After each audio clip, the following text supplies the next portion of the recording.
આજની ધર્મકથા. પ્રણામ. શ્રીવર્મ કુમાર એક એવું નામ, એક એવો ભવ શ્રી મુનીશ્વર સ્વામી ભગવાનનો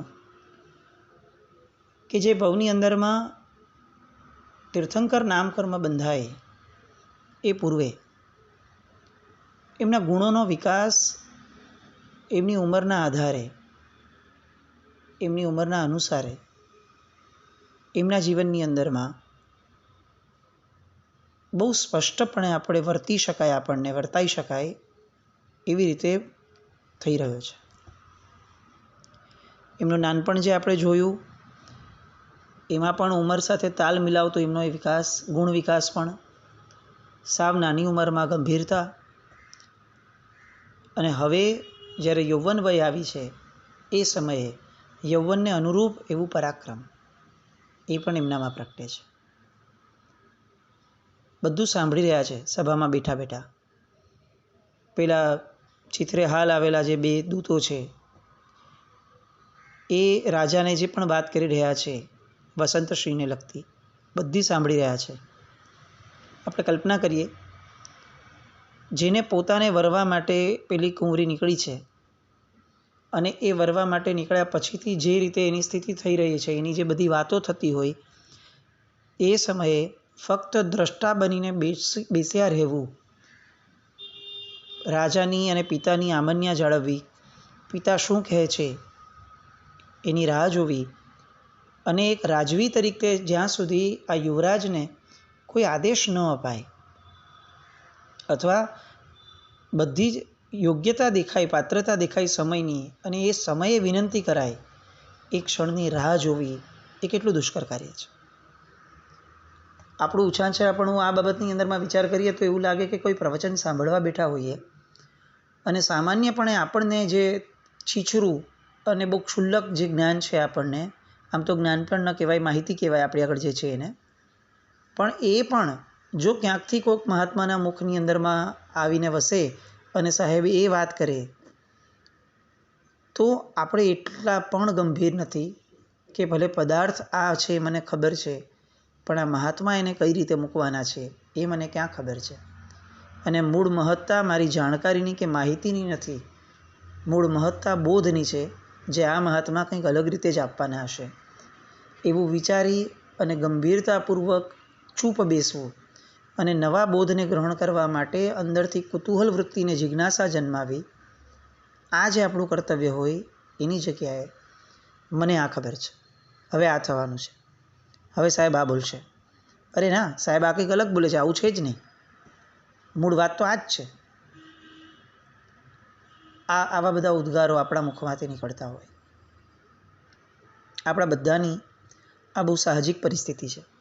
ઇનફેક્ટ એમ કહી શકાય કે અત્યારની વર્તમાન જીન શાસનની પરિસ્થિતિનો એક બહુ મોટો એક દૂષણનો ભાવ છે કે જ્ઞાનનું પાચન એ બહુ જ ઓછું છે અને બહુ ઓછાને છે. બાકી બધાને નવા નવા શબ્દો સાંભળવા છે, નવી નવી વાતો સાંભળવી છે, છેક વ્યવહાર નહીં, નિશ્ચય નહીં, અધ્યાત્મ, આત્મા, આ બધી વાતો સાંભળી અને છેવટે કાનથી સાંભળીને મોઢાથી કાઢી નાખવી છે. અને આવી પરિસ્થિતિની અંદરમાં તત્વ એનું શ્રવણ, તત્વની જિજ્ઞાસા અને અંતે એ તત્વની વિચારણા પછી લેવાયેલો તત્વ નિર્ણય કે જે સમ્યક દર્શનનું મૂળ છે, એ દિશા ક્યાંક ખોવાઈ ગઈ છે. આ બધી વસ્તુ વિચારતા એવું લાગે કે શ્રીવર્મ કુમાર એ ખરેખર ધન્ય હતા કે આટલી બધી ગંભીરતા રાખી શક્યા.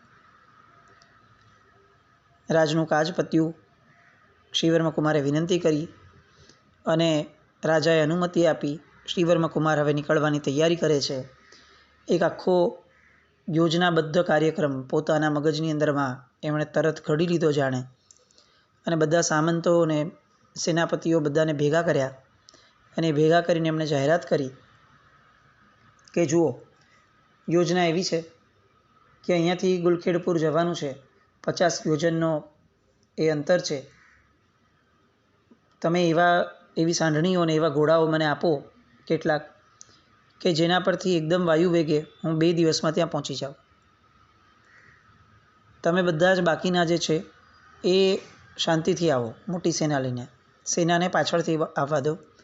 પણ આ પરિસ્થિતિમાં મારે વસંતશ્રીને બહુ લાંબો સમય સુધી રાહ જોડાવી એ શક્ય નથી દેખાતી. સૌથી પહેલું મારું ડગલું એ રહેશે કે 2 સેવકો અત્યારે ને અત્યારે નીકળી જાય અને એ દૂત તરીકે મારતે ઘોડે વસંતશ્રી પાસે પહોંચે અને એવું જણાવે કે તમારે ત્યાંના 2 દૂત અમારે ત્યાં આવ્યા હતા અને એમણે પિતા મહારાજની બધી વાત કરી અને હવે સ્વયં શ્રી વર્મકુમાર તમારી પડખે ઊભા રહેવા માટે એ અહીંયાથી સાંજે નીકળવાના છે. અને હવે તમે નિશ્ચિંત રહેજો, તમારી સાથે જે પણ થશે એ બધાની જવાબદારી 2 દિવસ પછી શ્રી વર્મકુમાર આવી જાય પછીથી એમની રહેશે. આ 2 દૂત ત્યાં પહોંચે. આ પહેલું પગલું. બીજું પગલું, 50 જણા કેટલાક સૈનિકો એ મારી સાથે આવો અને આપણે આ મારતે ઘોડે ત્યાં પહોંચી જઈએ 2 દિવસમાં. બીજા 2 દૂત એ એવા મારે જોઈએ છે કે જે લોકો મારતે ઘોડે અહીંયાથી પેલા સુદર્શન રાજકુમાર પાસે જાય અને સુદર્શન રાજકુમારને હું જે કહું છું એવો સંદેશો એને આપે. કારણ કે વસંતશ્રીએ હજી 2 દિવસ કાઢવાના છે. હું પહોંચી જાઉં પછીની કોઈ ચિંતા નથી, પણ આ 2 દિવસમાં આ સુદર્શન કુમાર કોઈ અજુગતું પગલું ન લે એ માટે કેટલીક વસ્તુઓ સુદર્શન કુમાર સુધી તાકીદે પહોંચાડવાની જરૂર છે. એટલે એ દિશાની અંદરમાં 2 દૂત હમણાં રવાના થાય. અને મારો એક અફર નિર્ણય હું જણાવું છું કે હું જ્યાં સુધી વસંતશ્રી પાસે હવે પહોંચીશ નહીં, જે કાર્ય મેં હાથમાં લીધું છે એ કાર્યની દિશા તરફ, ગંતવ્ય સ્થાન તરફ હું જ્યાં સુધી પહોંચીશ નહીં ત્યાં સુધી મારે અન્ન અને જળનો ત્યાગ રહેશે. સામંતો અને બધા સાંભળે છે. એમને ભવિષ્યના પોતાના રાજવીની છાપ એમાં દેખાય છે અને બહુ ગૌરવ અનુભવે છે કે કોઈ એક લીધેલા કાર્ય માટેનું કમિટમેન્ટ, એમની દ્રઢતા, એમનો નિર્ધાર એ કેવો ભવ્ય છે. આમાં કદાચ કોઈ આપણા જેવા માણસ એવી કલ્પના કરી પણ શકે કે એને પરણવાની બહુ ઉતાવળ હશે, પણ હકીકત બહુ સ્પષ્ટ હતી પૂર્વના મહાપુરુષોની. એ લોકો માટે દરેક ઘટના જીવનની એ એક પર્યાય હતો અને એ પર્યાય એમની પાસે જે માંગે એ આપવાની એમની તૈયારી હતી. જેવો એ પર્યાય પૂરો થઈ જાય એટલે પૂર્ણપણે બીજા પર્યાય તરફ વળવાની એમની મનોવૃત્તિ પણ હતી. એટલે પછી ઓલા પહેલા પર્યાય માટે રોદણા રડવા અથવા બહુ રાજીપો અનુભવો આવું નહીં. આ એક બહુ સરસ વાત છે કે પૂર્વના મહાપુરુષો અથવા આપણી ગામડાની સંસ્કૃતિ એમાં અત્યારના જેવી ક્લિષ્ટતા કે સંશ્લેષની ધારા એ નહોતી. એનું મૂળ કારણ હતું કે એ લોકો લગભગ એમની જીવન પદ્ધતિ જેવી હતી કે એ લોકો વર્તમાનમાં જીવતા, ન બહુ ભૂતકાળમાં જીવતા, ન બહુ ભવિષ્યમાં જીવતા, વર્તમાનમાં જીવતા. આજે આ ટીવી વગેરે આવી જવાના કારણે આપણી શહેરી મનોવૃત્તિ એવી થઈ ગઈ કે આપણે જે બહુ દ્રશ્યો જોઈએ છીએ એના કારણે કલ્પનાઓ બહુ થતી જાય છે અને કલ્પનાઓના કારણે એને દિશા મળતી નથી કલ્પનાને. એટલે સુકૃતમાં એ કલ્પના લઈ જવાતી નથી અને એના કારણે શું થાય છે કે મારે ભવિષ્ય આવવું જોઈએ છે એવા સપનાઓની અંદરમાં ઘણો સમય જાય છે અને જેવું કંઈક એવું દેખાય કે જેમાં સામાનું નુકસાન થયું અને તરત વિચારાય કે મેં ભૂતકાળમાં મેં પણ આવું કર્યું હતું, મેં આ ન કર્યું હોત તો મારી સ્થિતિ આ ન થાત. એટલે અંતે આપણું જીવન એ વર્તમાન સિવાયની બંને ઘટનાઓની અંદરમાં સતત રહે, પણ વર્તમાનમાં જ ન જ રહે. આ બધી વાતોની અંદરમાં પુસ્તકો એ બહુ સારા મિત્ર બની શકે. પુસ્તક એ આપણને વર્તમાનમાં રાખે છે કારણ કે વિચારણા કરવા પ્રેરે છે. આ ખરેખર આપણી માનસિકતાને બદલાવવા માટે બહુ આવશ્યક છે કે આપણે એવા જ દ્રશ્યોને, એવા જ સમાચારો સાંભળવા કે જે આપણને ભવિષ્ય અને ભૂતકાળ તરફ લઈ જવાના બદલે વર્તમાનની પરિસ્થિતિની વિચારણા અથવા ચિંતન કરવા પ્રેરે, કે આપણા જેવાઓ માટે ઉચિત રહેશે. શ્રી વર્મકુમારે આ બંને કાર્યો પૂરા પતાવ્યા. 50 ઘોડાઓને બધું જે માંગ્યું હતું એની બાબત પણ એમણે બહુ સ્પષ્ટપણે લોકોને કહી દીધી અને અંતે સાંજ સુધીની અંદરમાં બધી જ તૈયારીઓ પૂરી કરી અને શ્રીવર્મકુમાર એ ત્યાં જવા નીકળ્યા વસંતશ્રીની સહાયતા માટે. એ જ્યારે નીકળ્યા ત્યારે એમની સાથે 500 હાથી, 50,000 ઘોડેસવાર, 30,000 ઊંટ સવાર અને 5,000 રથ, આટલું સૈન્ય એ એમની પાછળ જે નીકળવાનું હતું એની સાથે નીકળવાનું હતું. પોતે 50 જણને લઈ અને આગળ નીકળ્યા. આ બાજુ આખી ઘટનાની ક્રમબદ્ધતા જોવી એ પણ કેટલીક આવશ્યક લાગે રોચકતા માટે. દરેકના રોલ પ્લે કેવા થાય છે એ જુઓ. શ્રીવર્મકુમાર નીકળ્યા. હવે સૌથી પહેલો રોલ પ્લે આવે છે સુદર્શનકુમારનો. સુદર્શનકુમારને સમાચાર મળ્યા કે પેલો વીરપાળ, શૂરપાળનો દીકરો, એ અને આ દંડનાયક એ બંને જણા એવું નક્કી કરીને સંદેશો આપે છે વસંતશ્રીના દૂતને કે અમારું સૈન્ય અથવા અમારા રાજકુમાર અને અમારો દંડનાયક એ તમને અમારા નગરની બહાર સુધી તમને મૂકી દેશે અને ત્યારબાદ તમારે જે ચંદ્રપુર જવું છે એની સરહદ સુધી મૂકી અને અમે લોકો પાછા થઈ જશું. હજી સુધી આને કંઈ ખબર જ નથી સુદર્શનને કે ચંદ્રપુર સુધી વસંતશ્રીના દૂતો પહોંચી ગયા છે અને સ્વયં શ્રીવર્મકુમાર એ જ રક્ષા માટે આવવાનો છે. એટલે એને એવા સપના છે કે હું આ રાજ્યમાં તો કંઈ નહીં કરી શકું અત્યારે આ દંડનાયક અને શૂરપાળના આદેશના કારણે, પણ જેવા આ લોકો સરહદ વટાવશે અને એ લોકો નીકળી જશે પાછા, એટલે મારી માટે રસ્તો બહુ ખુલ્લો થઈ જશે અને હું તાત્કાલિક આ સુદર્શનાનું અપહરણ કરી અને એને હું મારા રાજ્યમાં લઈ જઈ અને એને હું પરણી લઈશ. આ વિચારણા છે સુદર્શનની. એક વિચારણા જોઈએ આપણે શ્રીવર્મકુમારની. હવે ત્રીજો મૂર્તિઓ છે એ છે વીરપાળ, જે સ્વયં મનોમન જ મૂર્તિઓ બન્યો છે, શૂરપાળનો દીકરો. એ હવે કલ્પના કરે છે કે હું અહીંયાથી નીકળ્યો છું તો હવે હું ગમે તેમ કરી અને તક સાધી અને વસંતશ્રીને પરણવાની વાતમાં આગળ વધી જાઉં. ભોળો હતો એમ કહેવા કરતાં એમ કહેવું વધારે ઉચિત લાગશે કે એ મૂર્ખ હતો. એને દંડનાયકને પોતે જે અત્યારે એકચ્યુઅલી છુપાવવું જોઈતું હતું એની જગ્યાએ એ જે દંડનાયકની સાથે વાત કરવા બેઠો ત્યારે તરત જ એને કહી દીધું કે ભાઈ જો મારું તો આવું વિચારવું છે કે મારે આ વસંતશ્રીને પરણવું છે. પિતાએ ભલે એની રક્ષા માટે કીધું પણ મેં એના રૂપની વાતો સાંભળી છે એટલે મને એવું લાગે છે કે હું એને પરણીશ. અને આ વાત સાંભળીને દુશલ દંડનાયક જે હતો બહુ પ્રામાણિક હતો. એણે તરત જ કીધું કે રાજન, તમને આ શોભતું નથી કુમાર. તમે રક્ષા માટે આવ્યા છો, તમારાથી આવો વિચાર પણ કઈ રીતે કરી શકાય? આપણને ખબર છે કે કોઈક બીજાને પરણવા જઈ રહી છે, તો આપણાથી આવો વિચાર કેવી રીતે કરી શકાય? એ કદાપી શક્ય નહીં બનવા દો. ત્રણેયની અત્યારની સ્થિતિ જુઓ. એકના મનની અંદરમાં સુદર્શન છે, એના મનની અંદરમાં સપનાઓ છે. આ બીજો છે, એના મનની અંદરમાં પણ કેટલાક સપનાઓ છે, પણ ભાંગેલા સપના હોય એ રીતે. ભલે હજી તો જોર અજમાવવાનો જ છે દુશલની સામે, પણ અત્યારની પરિસ્થિતિ પ્રમાણે સપનાઓ છે. અને એક શ્રીવર્મકુમાર છે જેના મનમાં કોઈ સપનાઓ નથી, જેના મનમાં કર્તવ્યપરાયણતાનો જ યજ્ઞ છે. શીખવાનું આ જ છે. વાર્તાઓ તો બધી એના રસ્તે જશે, મૂળ જે શીખવાનું છે એ આ છે કે જ્યારે કંઈ મેળવવા માટે નીકળ્યા હોઈએ ને ત્યારે સપનાઓ જોવા એ ક્યારેય સફળતા નથી અપાવતું. કર્તવ્યપરાયણતા શું છે અને એનો દ્રઢ નિર્ધાર, એ દિશા તરફ આપણા ડગલાઓ, એ જ આપણને સફળતા અપાવે છે. ટેકનિકલી જોવા જઈએ ને તો આ ત્રણમાંથી સૌથી ઓછો સક્સેસ રેશિયો, સક્સેસ પર્સન્ટેજ એ શ્રીવર્મકુમારના છે. કારણ કે હજી તો જસ્ટ એ એન્ટર થયા છે આખી બેટલમાં. પેલા વીરપાળના તો રાજ્યમાં જ છે એટલે એને એમ લાગે છે કે હું જઈને વરી જઈશ. ઓલો રાહ જોઈને બેઠો છે કે જેવું આ રાજ્યમાંથી 2 દિવસ પછી જશે તરત હું એને વરી લઈશ. પણ છતાં પણ સફળતાની દિશામાં શ્રીવર્મકુમાર કઈ રીતે આગળ વધે છે એના મૂળમાં જો આપણે જોવા જશું તો ખ્યાલ આવશે કે એમનું કમિટમેન્ટ હતું. એ કોઈ સપનાઓમાં નહોતા રાચતા, એ વર્તમાનમાં રહેતા હતા. આગળ વધ્યા. દૂત પહોંચ્યો વસંતશ્રી પાસે અને વસંતશ્રીને સમાચાર મળ્યા કે આ શ્રીવર્મકુમાર જેને હું વરવા નીકળી હતી એ જ સ્વયં મારી રક્ષા માટે આવી રહ્યા છે. રોમ રોમમાં હર્ષ વાપી ગયો.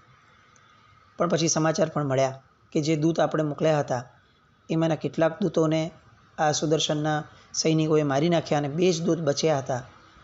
એટલે એ મર્યાનું પણ દુઃખ એને થયું કે ઓહો, આપણા દૂતો મરી ગયા આ સુદર્શનની દૃષ્ટતાના કારણે.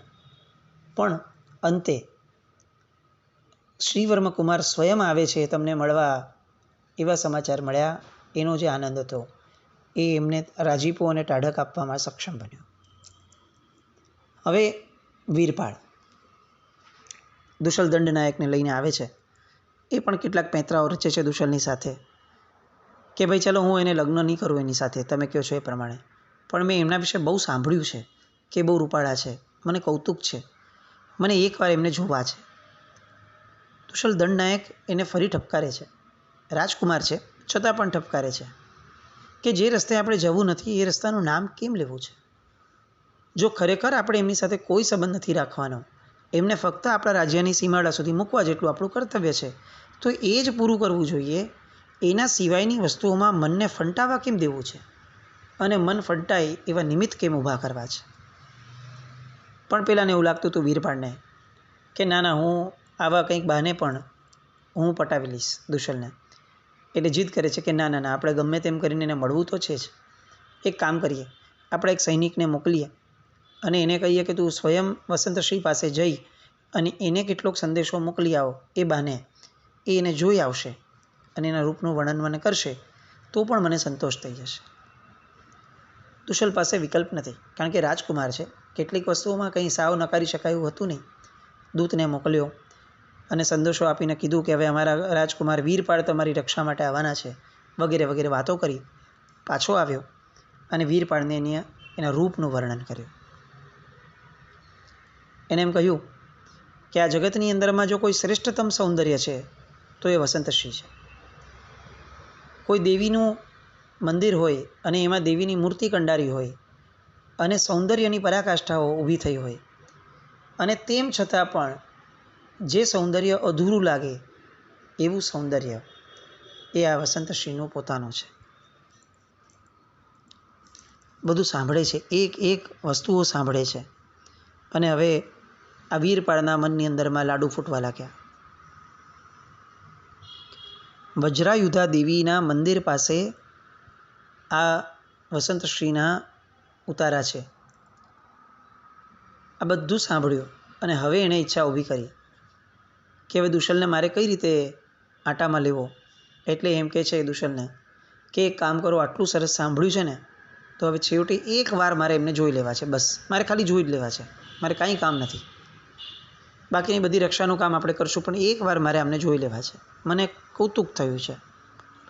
તો આપણે એક કામ કરીએ, એમને કહો કે આપણે એમને સંદેશો મોકલાવીએ કે તમે વજ્રાયુધા દેવીના દર્શન કરવા આવો અને હું પણ ત્યાં જાઉં એ જ દિવસે. બસ હું દૂરથી એમના દર્શન કરી લઈશ, હું બીજું કંઈ જ નહીં કરું. દુશલ ફરીથી વિચારે છે કે આ ક્ષુલ્લક વાતોની અંદરમાં વીરપાળ મને ફેરવી રહ્યો છે, પણ શું કરાય? વાતો એવી પણ નથી કે જેને બહુ દ્રઢપણે નકારી શકાય. એટલે છેવટે એક દ્વાસ દ્વારા વીરપાળ સમાચાર મોકલાવે છે વસંતશ્રીને કે અમારા રાજકુમાર તમારી રક્ષા માટે આવી રહ્યા છે, પણ તમે જરા અહીંયા વજ્રાયુધા દેવીના દર્શન માટે બહાર આવો, ત્યારે એમણે તમને ખાલી નિહાળવા છે. સ્ત્રીની અંદરમાં હંમેશા એક સૂઝકો હોય છે પોતાના શીલને લગતો. એને વાતો પરથી, દ્રશ્ય પરથી ખ્યાલ આવી જાય કે આ વ્યક્તિની નિયત કેવી છે. દરેક સ્ત્રીમાં આ સૂચકો હોય છે, જો એ કેળવે તો. અને અહીંયા ફક્ત સમાચાર સાંભળતા વસંતશ્રીને લાગ્યું કે આ રાજકુમારની નિયત નબળી છે. એટલે કહી દે છે કે મારે કોઈ પણ પ્રકારે આવા દર્શન કરવા આવવાની મારી કોઈ ઈચ્છા નથી, કારણ કે મારી તબિયત નથી સારી ને મને આંખની અંદરમાં કેટલોક દુખાવો છે, એટલે હમણાં મારાથી બહાર નીકળવું શક્ય નહીં બને. વીરપાળ તો સમાચાર પાછા મળ્યા ને એટલે બહુ ડઘાઈ ગયો કે આ આવું કેમ કર્યું, અને હજી બીજો કંઈક પેંતરો મારે રચવું પડશે એવી વિચારણા સાથે હવે એ પણ શાંત બેઠો. પરિસ્થિતિ એવી છે કે ત્રણેય જણા વસંતશ્રી પર એગ્રેસિવ થવાની તૈયારીમાં છે. ત્રણ મૂર્તિયાઓ. અને એવામાં શ્રી વર્મકુમાર એમનું ત્યાં પહોંચવાનું થાય છે અને સૌથી પહેલી વાર વસંતશ્રી અને શ્રી વર્મકુમાર એ બંને એકબીજાને દ્રશ્ય રૂપે નિહાળે છે અને આ શ્રી વર્મકુમાર વસંતશ્રીને કેટલાક એવા વચનો આપે છે, કેટલાક એવા શબ્દો આપે છે કે જે શબ્દો દ્વારા એકલી સ્ત્રી જે એકલી દીકરી જે પોતાના પિતાના રાજ્યથી દૂર આવી ગઈ છે, પોતાના સસરાના રાજ્યમાં હજી સુધી ગઈ નથી, પહોંચી નથી અને વચ્ચે છે, બે મુશ્કેલીઓ એના માથે મંડારાઈ રહી છે અને તેમ છતાં એને અંતરના આનંદની અનુભૂતિ આપે એવા કેટલાક શબ્દો એની આપલે આ શ્રી વર્મકુમાર અને વસંતશ્રી સાથે થાય છે. ભવ જૂના ઋણાનું બંધો જ્યારે એકબીજાની સામે ભેગા થાય છે, અત્યારના જમાનાનો જે શબ્દ છે લવ એટ ફર્સ્ટ સાઇટ, આપણા પૂર્વજો છે ને એનાથી એ બિયોન્ડ હતા. એ તો વગર સાઇટે પણ લવ કરી શકતા હતા. એમને કંઈ જોવું જરૂરી નહોતું. ચિત્ર અને નામથી પણ રૂવાડા એમના એ કહેતા હતા કે હું આમની માટે સર્જાય છું. અને એ રૂવાડાઓ જ્યારે એકબીજાની સામે આવે છે બંનેના, ત્યારે જે આનંદ એકબીજાને આપે છે મિલનનો અને જે અનુભૂતિઓ આપે છે એકબીજાને પામ્યાની, એ અનુભૂતિઓનો આનંદ, એનો રસાસ્વાદ અને હવે જે રીતે ફાઇટ ટુ ફિનિશ થવાની છે એ બધી વાતો એની માટે આવતીકાલે ફરીથી મળીએ. જીને આજ્ઞા વિરુદ્ધ કંઈ પણ બોલાવ્યું હોય તો મિચ્છામિ દુક્કડમ. જૈનમ